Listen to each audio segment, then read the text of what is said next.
Selamat malam kepada seluruh jemaat PTNC Keramat Pulo dan juga seluruh saudara-saudara kami yang menyaksikan akan kebaktian Rabu malam ini. Walaupun kita masih di situasi pandemik, tetap kita mengucapkan bersyukur kepada Tuhan karena penyertaannya kepada kita sehingga kita masih diberikan izin untuk dapat menjalani kehidupan kita sehari-hari. Sebelum kita mulaikan kebaktian kita sama-sama undang Roh Kudus untuk hadir ke dalam kebaktian ini dengan berdoa dalam hati.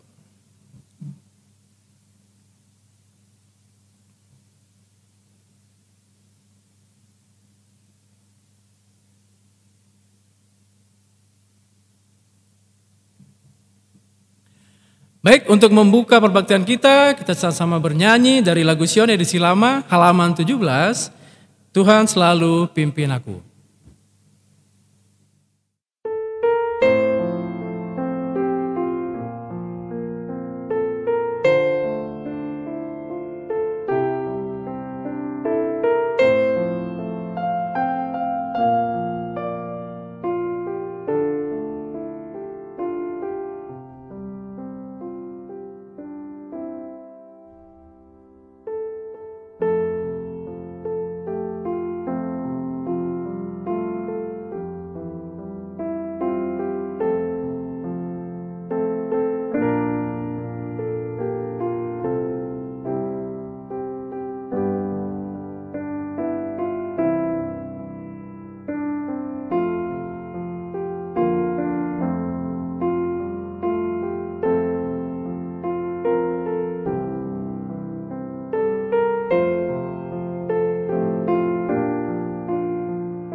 Baik, untuk melayangkan doa buka, kita mengundang akan Ibu Pendeta untuk melayangkan doa buka. Kita sama-sama berdoa. Bapa yang baik, Bapa yang penuh kasih, kami bersyukur atas segala berkat dan kasih-Mu yang telah melindungi kami hingga saat ini ya Bapa. Kami masih berada dalam keadaan selamat dan dapat datang beribadah kepadamu. Kami memohon berkat Tuhan untuk ibadah kami pada malam hari ini, terlebih kepada Bapak Pendeta yang akan membawakan firman, urapi dia dengan Roh Kudus-Mu, sehingga firman yang dia bawakan akan menguatkan kami dan menuntun kami untuk setiap hari semakin dekat kepada Tuhan. Biarlah Tuhan menyertai kami selalu, meskipun di dalam situasi yang tidak menentu seperti sekarang. Dan kami berharap ini dapat segera berlalu ya Bapa, sehingga kami dapat beribadah lebih baik lagi kepadamu di masa yang akan datang. Ampuni ya Bapa segala dosa dan kekurangan kami. Kami mohon dalam nama Yesus, Tuhan dan Juru Selamat kami. Amin.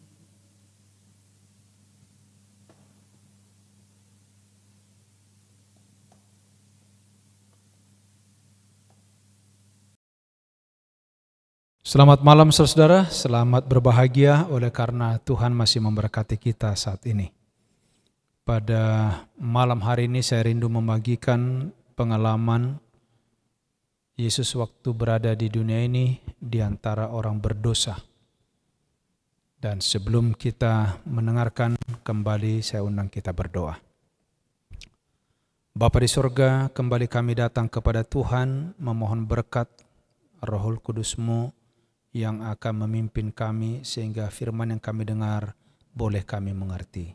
Berkati juga hamba-Mu, lipat gandakan kasih-Mu. Di dalam nama Yesus kami berdoa dan mengucap syukur. Saudara-saudara yang kasih dalam Tuhan, Yesus pernah diundang di satu pesta. Dan pesta itu adalah di rumah Simon. Jadi judul pekabaran ini Pesta di Rumah Simon. Simon orang Betania adalah salah seorang dari orang Farisi yang sedikit jumlahnya. Tetapi dia ini salah satu orang yang terang-terangan mengikut Yesus. Yang mengikut kenapa? Karena dia belajar tentang Yesus, tapi persoalannya dia tidak terima Yesus sebagai juru selamat. Kenapa bisa Simon ini tertarik kepada Yesus? Rupanya Yesus telah menyembuhkan dia dari penyakit kustanya. Dan untuk menunjukkan rasa terima kasihnya, sukacitanya yang luar biasa, pada waktu Yesus berkunjung ke Betania untuk yang terakhir, dia mengadakan pesta kepada juru selamat dan murid-murid ini. Dan pesta ini tentu mengumpulkan banyak orang Yahudi sehingga terjadi kesibukan pada waktu itu di Yerusalem. Pada waktu itu hadir juga Lazarus yang baru dibangkitkan.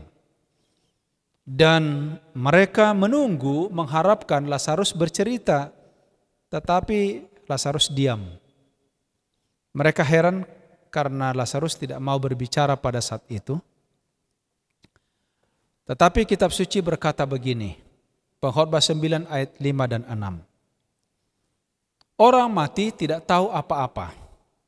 Baik kasih mereka maupun kebencian dan kecemburuan mereka sudah lama hilang.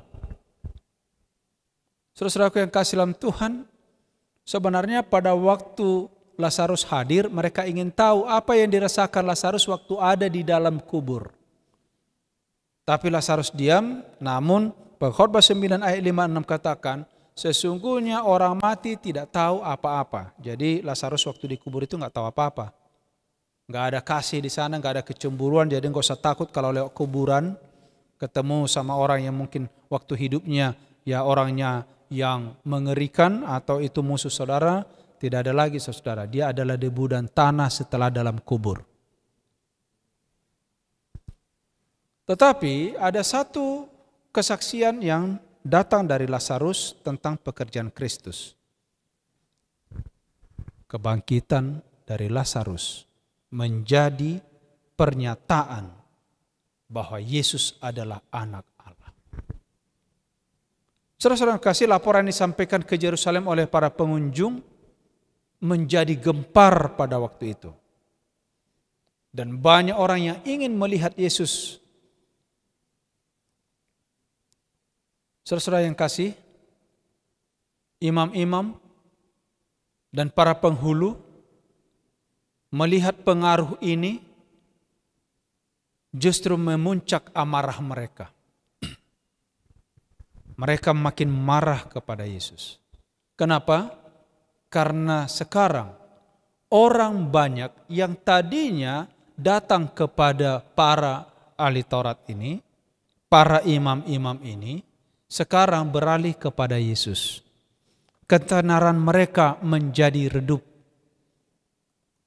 Penghasilan mereka menjadi berkurang. Sekarang yang tinggal di Yerusalem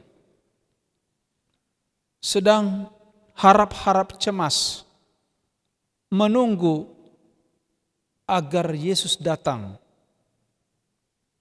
Kenapa?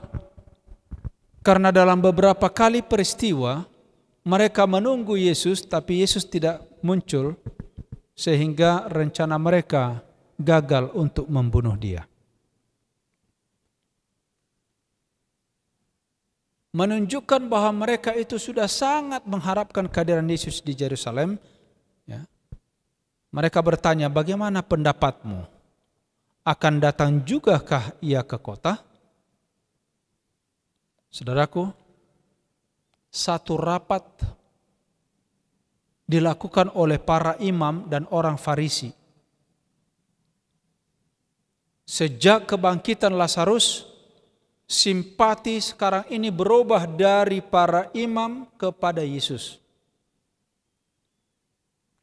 Dan sekarang mereka dengan terang-terangan membuat satu keputusan untuk menangkap Yesus. Mereka mengharap bila Yesus sudah dinyatakan bersalah, khalayak ramai akan memihak kepada orang-orang Farisi. Dan disitulah mereka akan mengusulkan untuk membinasakan Yesus. Tetapi saudara-saudara, ingat ini. Selama Lazarus hidup, imam dan rabi-rabi mengetahui bahwa mereka tidak aman. Kenapa? Karena orang selalu mengatakan, ini yang dibangkitkan Yesus, ini yang dibangkitkan Yesus. Sehingga orang tertarik kepada Yesus.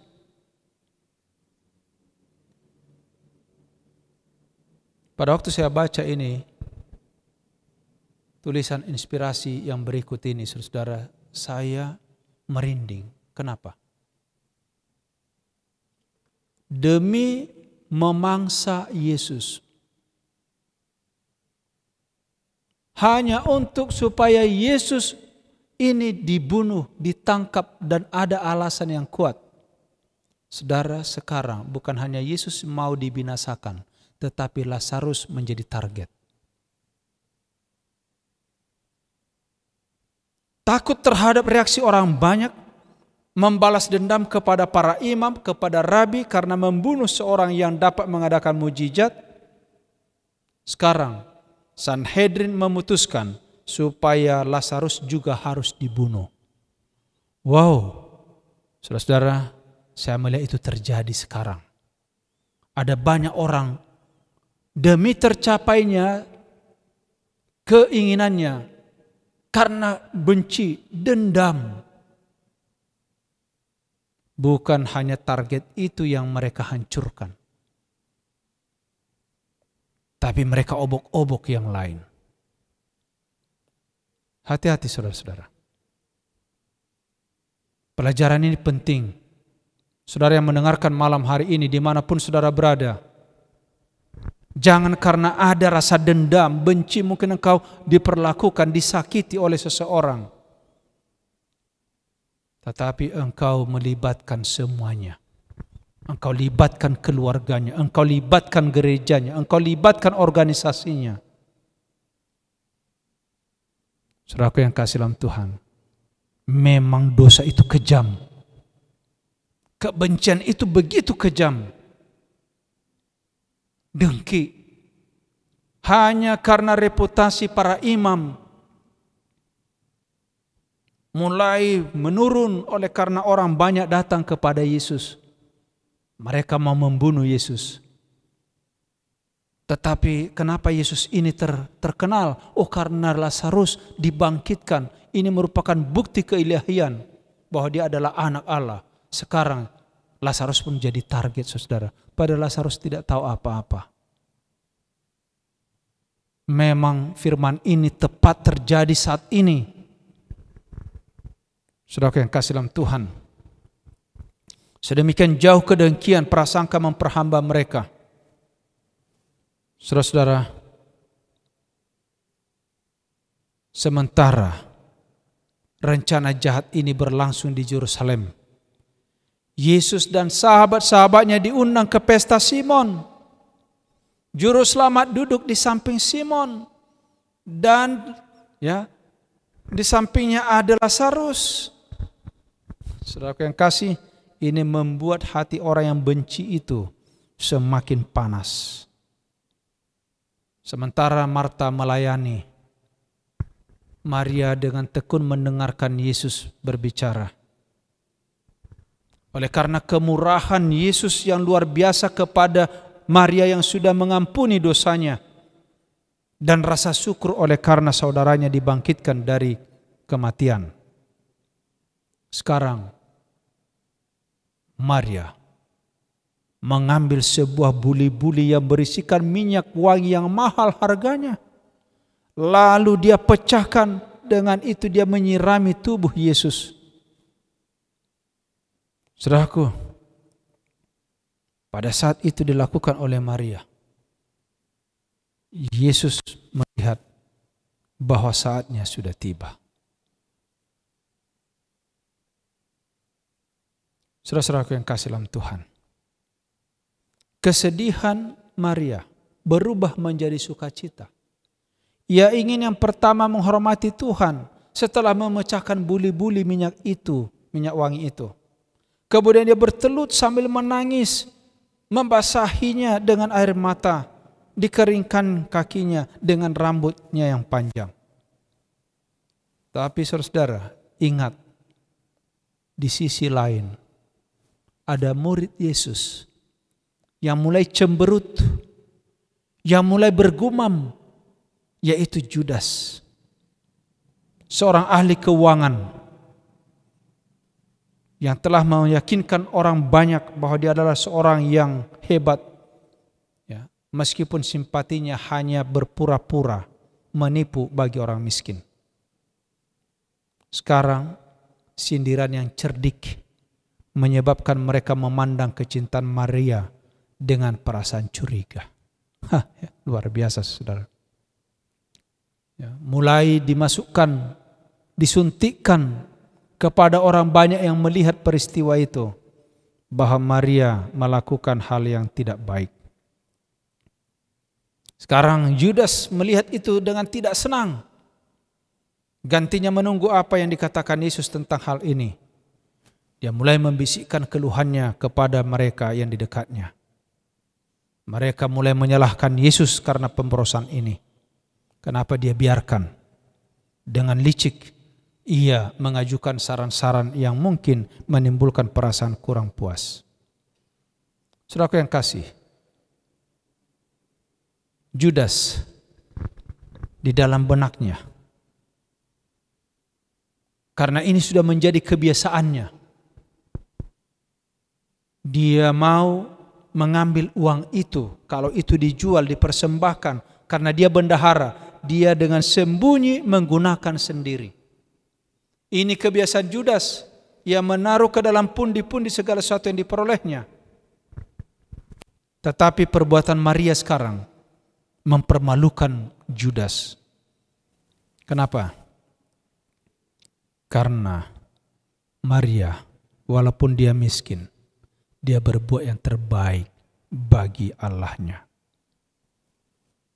Sekarang Judas sambil berpaling kepada murid, ia bertanya, mengapa minyak narwastu ini tidak dijual 300 dinar, lalu uangnya kita berikan kepada orang miskin? Hal itu dia katakan bukan karena ia memperhatikan orang miskin, saudara, tapi karena ia adalah seorang pencuri, sering mengambil uang yang disimpan dalam kas yang dipegangnya. Saya melihat sekarang begini, saudaraku, kalau ada orang terlalu curiga dengan orang lain, ini adalah orang yang sering melakukan kejahatan. Makanya ada istilah sekarang ini, maling teriak maling. Kalau ada orang terlalu mencari-cari kesalahan orang, ini adalah perlu sebenarnya sedang memberitahu bahwa dia ini adalah orang bermasalah. Hati-hati, saudaraku. Judas ada banyak di dalam gereja. Judas ada banyak di dalam keluarga. Judas ada banyak di dalam teman sepekerjaan kita. Judas banyak di dunia ini, para pengkhianat.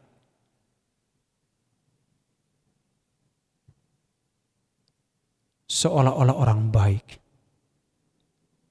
menyuntikkan kata-kata yang bisa memikat orang lain, tetapi jauh di benak hatinya ada maksud yang lain. Saudara yang kasih dalam Tuhan, peristiwa itu membuat Maria hatinya menjadi berdebar-debar mendengarkan kritikan daripada Judas. Ia takut jangan-jangan saudaranya perempuan akan menyalahkan dia karena pemborosan itu. Dan yang lebih dia takutkan jangan-jangan juga Yesus ikut untuk mempersalahkan dia. Tetapi ingat saudara, suara Tuhan datang terdengar. Biarkanlah dia, mengapa kamu menyusahkan dia? Ia mengetahui bahwa dalam perbuatan ini perempuan itu telah menyatakan rasa terima kasih karena keampunan dosa, dan ia membawa kelegaan ke dalam pikirannya. Sambil menyaringkan suaranya lebih keras daripada persungutan yang kritis itu, Yesus berkata, wanita ini telah melakukan suatu perbuatan yang baik kepadaku. Orang-orang miskin selalu ada padamu, dan kamu dapat menolong mereka bila mana kamu menghadapinya. Tapi aku tidak akan selalu bersama dengan kamu. Maria telah melakukan apa yang dapat dilakukannya. Tubuhku telah diminyakinya sebagai persiapan untuk penguburanku. Oh, luar biasa. Saudaraku yang kasih dalam Tuhan, ketika buli-buli itu dipecahkan, bau yang luar biasa, yang semerbak, yang wangi memenuhi rumah itu. Demikianlah juga Kristus yang harus mati, yang membawa keharuman kepada dunia ini. Efesus 5 ayat 2 firman Tuhan, juga telah mengasihi kamu dan telah menyerahkan dirinya untuk kita sebagai persembahan dan korban yang harum bagi Allah.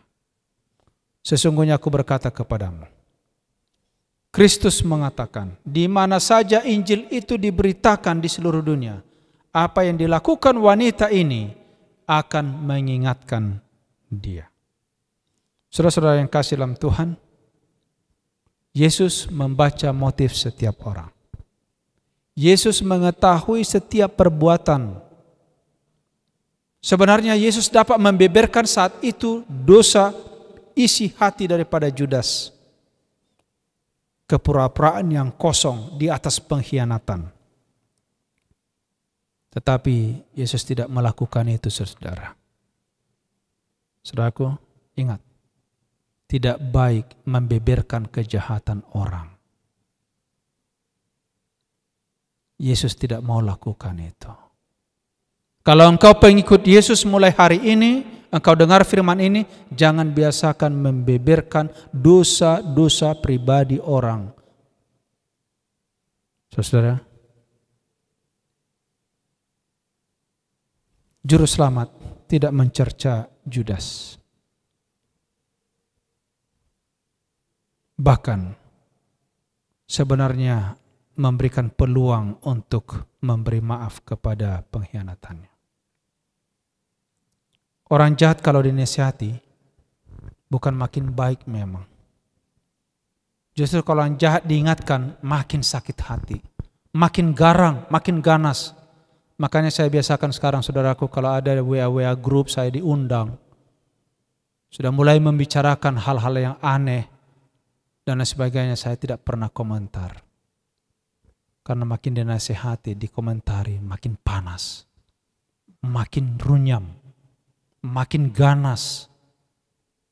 Padahal mengaku orang Kristen, orang-orang yang mempunyai jabatan yang baik. Saudaraku yang kasih, malam hari ini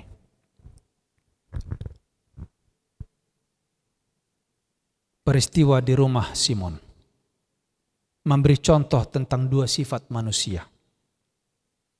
Yang pertama adalah Simon dan Maria. Manusia yang tahu berterima kasih dengan tulus. Simon membuat pesta ucapan syukur karena dia disembuhkan dari kusta. Maria memenyaki Yesus, mengucap syukur oleh karena dia diampuni dosa-dosanya.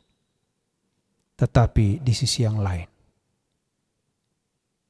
adalah manusia pura-pura baik, manusia yang hatinya jahat, manusia pengkhianat. Siapa itu? Judas. Bicaranya seperti seorang yang suka menolong. Luar biasa saudara. Ada orang kalau untuk niat jahat dia keluar duitnya. Tapi untuk pekerjaan Tuhan begitu sulit. Hati-hati. Engkau tidak beda dengan Judas. 1 Korintus 2:10 firman Tuhan katakan, karena kepada kita Allah telah menyatakannya oleh Roh, sebab Roh menyelidiki segala sesuatu, bahkan hal-hal yang tersembunyi di dalam diri Allah. Kita membutuhkan Roh Tuhan, dan Roh tahu apa yang ada di hatimu dan di hati saya. Dan ini dalam Mazmur 44 ayat 22, masakan Allah tidak akan menyelidikinya, karena ia mengetahui rahasia hati. Saudara-saudaraku, Allah kita mengetahui. Pengkhotbah 12 ayat 14 katakan, karena Allah akan membawa setiap perbuatan ke pengadilan yang berlaku atas segala sesuatu yang tersembunyi, entah itu baik, entah itu jahat. Oleh sebab itu, biarlah pengalaman di rumah Simon, pesta itu, mengingatkan kita kembali dua hal.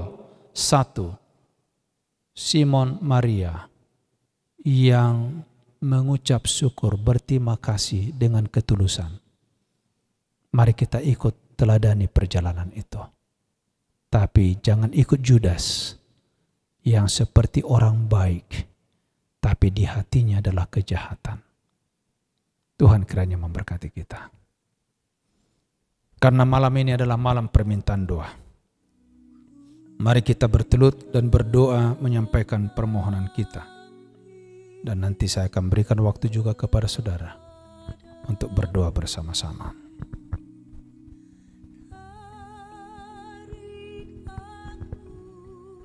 Kita bersatu dalam doa. Bapa di sorga, pencipta kami, penebus kami, penyelamat kami, saat ini kami datang kepadamu, memuji, memuliakan Engkau.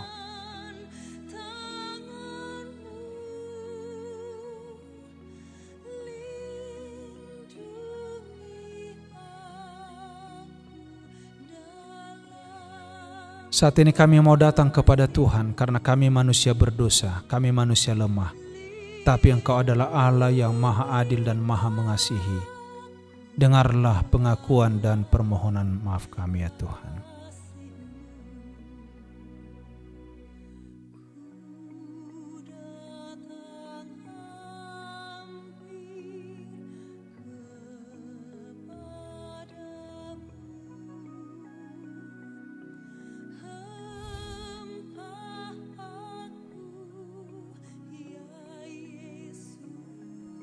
Bapa yang baik, Engkau adalah Bapa yang maha mendengar, maha memberi, maha murah. Saat ini kami datang kepadamu menyerahkan jemaat ini ke dalam tangan-Mu.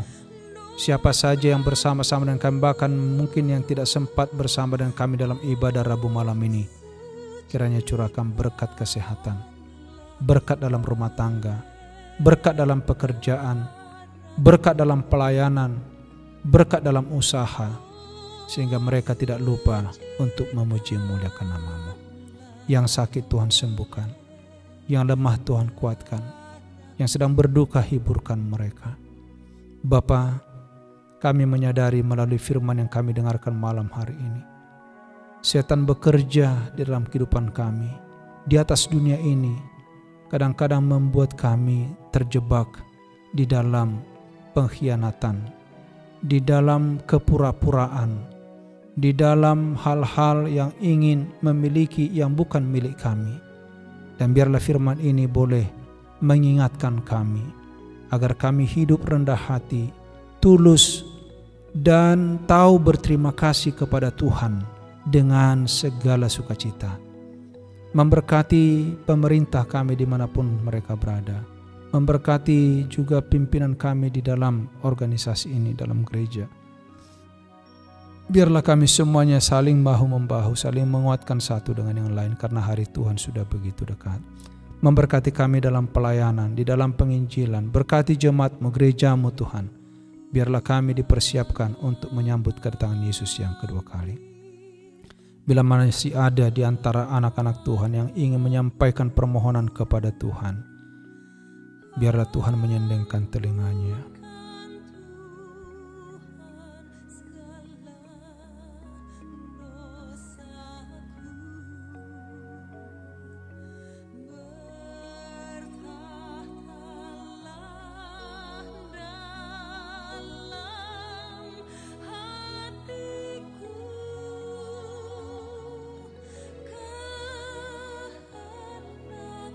Terima kasih Bapa atas segala kebaikan-Mu. Terima kasih atas nafas hidup yang Kau berikan. Terima kasih atas rumah tangga, pekerjaan, usaha yang Tuhan percayakan.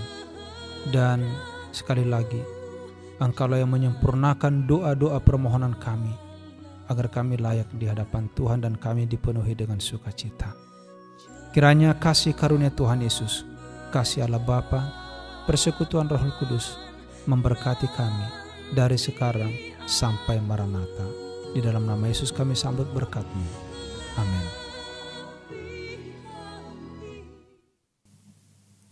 Baik, untuk menyambut pekabaran kita sama-sama bernyanyi dari lagu Sion edisi lama halaman 181, Yesus Sahabat Terindah.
Baik, untuk menutup rangkaian kebaktian kita sama-sama berdoa. Tuhan adalah Bapa kami di surga, dikuduskan nama Bapa. Terima kasih Tuhan atas penyertaan-Mu dari awal kebaktian Rabu malam ini sehingga akhir. Dari kebaktian Rabu malam ini kami telah mendengarkan perkabaran yang begitu indah yang dibawakan oleh hamba-Mu, Pendeta Zai. Biarlah kami dapat selalu bersedia untuk menantikan kedatangan-Mu dengan sukacita ya Bapa, sehingga di saat Engkau datang nanti kami akan dapat menyambut dengan sukacita dan Engkau akan menjemput kami satu persatu untuk masuk ke dalam bahtera-Mu, surga-Mu ya Bapa. Dan biarlah kiranya Engkau berkati kami selama masih di situasi pandemi ini, jaga kami selalu ya Bapa. Jauhkan kami dari segala mara bahaya, jauhkan kami dari segala yang jahat. Berkati juga akan masing-masing kami, anggota jemaat PTSK 40 dan juga siapapun yang mendengarkan perkabaran ini, sehingga masing-masing kami boleh dapat memperoleh berkat-Mu yang berlimpah dan kiranya nama-Mu dapat dimuliakan. Terima kasih Tuhan, ampuni semua banyak, kami berdoa. Amin.